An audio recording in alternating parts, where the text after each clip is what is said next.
Okay. Introduce yourself. Who are you? Robin Deans. Robin Deans. Designer, the inventor of the Deans Wow, connector. the man himself. Okay.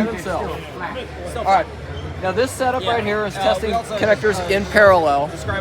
This is an authentic Deans connector. The rest of these are, this is an XT60. This is a copy of our connector made by AMAS in China. This is a IC3.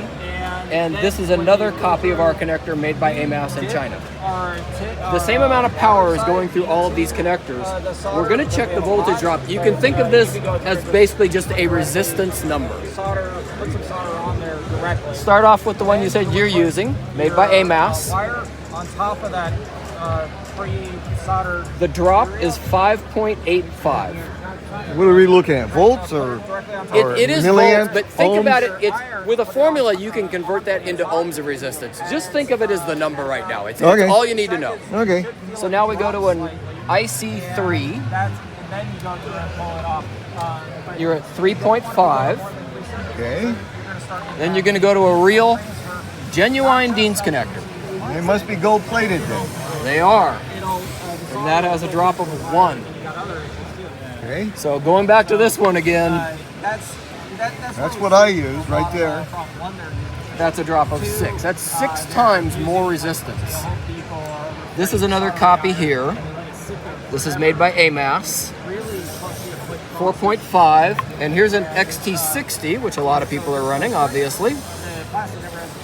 And that is 4. So that's 4 times the resistance of our connector. But you have to make sure you get a genuine Deans connector. If you do not see our Deans logo on the bag, if you get a battery pack and it says Deans plug, it is most likely not made by us. Then you've got a cold solder. You have to buy it from us at this point. Not going to be as good as Correct. If you find the actual spec sheet from AMAS in China, the company that manufactures this, an XT90 is rated for 45 amps continuous, 90 amps burst. But common knowledge, people thinks it's 90 amps continuous and 120 or more in burst. That is not correct.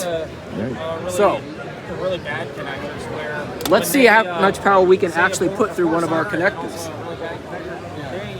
Put your finger on there and tell me if it gets hot. On the wire? The connectors, just grab the whole thing. You're not going to feel anything, don't worry. That right there is 125 amps continuous current. we were running some tests. Yeah, you're right. I don't feel it. You don't feel a thing. No.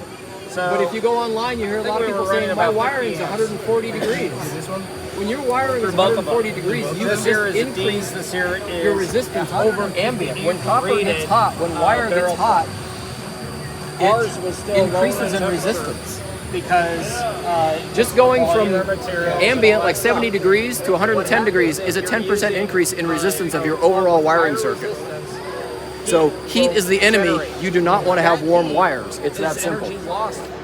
So now let's look. that makes sense. Hey, you know, kind of like vibrations in a speaker box. Or yeah, like that, or Filter plug. They're connected in parallel. The same amount of power is coming in. This is solid copper. The same amount of power is coming into this. So theoretically, whichever one is more efficient, more power is going to go through it. Okay. It's like a door. The doors open wider. Okay, what connector? That's an IC5. Okay. So we got, roughly 100 amps going through here. And the IC5 has 47.9, almost 48 amps. And over here we got almost 55 amps. So you're that's actually 7 putting amp 100 increase. amps into it, and it's only showing 50 going through here? Well, half here and half here. Oh, I see, I But see. it's not You get- exactly half. See, this one's not getting as much power because it's basically like a closed Higher door. resistance, yeah. there's more- I but see. the overall power going through here is 103 amps. Wow, I got it. Whew. Yeah, that's But, bit our shocking. connector doesn't even slightly get warm at that temperature. I mean, at that current.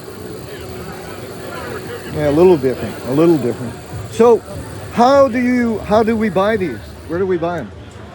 The best way to know you're for sure getting genuine Deans is on our website, wsdeans.com. Okay. If you get them in a hobby store, just make sure you see that Deans logo. If the package doesn't look like that, it's probably not ours. So do I call you Mr. Deans? You may.